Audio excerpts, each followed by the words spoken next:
जय शिवराय मित्रांनो, आज आम्ही शिवनेरी किल्ल्यावर आलेलो आहे.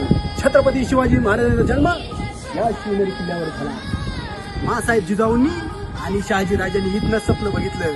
जी मराठी माणसावर अन्याय होत होता, शेतकऱ्यावर अन्याय होत होता, बारा बलिदारावर अन्याय होत होता, त्यासाठी शहाजी राजे माँसाहेब जिजाऊंनी स्वप्न बघितलं आणि छत्रपती शिवाजी महाराजांचा जन्म झाला.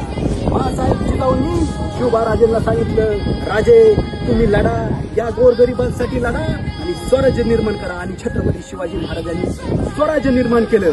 आठा पकडता बाणावर सगळ्यांना सोबत घेऊन गड किल्ले मोहीम घेतले. छत्रपती शिवाजी महाराजांनी पहिला किल्ला तोरणा जिंकला. तानाजी आला, मुरारबाजी आला, बाजी आला, सगळ्यांना घेऊन स्वराज्य निर्माण केलं. आणि असं स्वराज्य की या स्वराज्यामध्ये सगळ्यांना न्याय भेटायचा, ते आमचे छत्रपती शिवाजी महाराज. आम्ही आता शिवनेरी किल्ल्यावर महाराजांचं दर्शन घेतलं. महाराजांचं दर्शन घेता माझ्या अंगावर काटा उभा राहिला. असं मला भास झाला की छत्रपती शिवाजी महाराज याच ठिकाणी आहेत. इतका भारी आनंद झाला. आणि पहिल्यापासून माझा 12वीचा पेपर होता. 12वीचा पेपर असताना मी ज्योत आणायला इथं आलतो. बोल पेपर हुकला तरी चालेल, पण छत्रपती शिवाजी महाराजांची ज्योत हुकून देणार नाही. पहिल्यापासून आवड, छत्रपती शिवाजी महाराजांविषयी प्रचंड आदर, प्रचंड.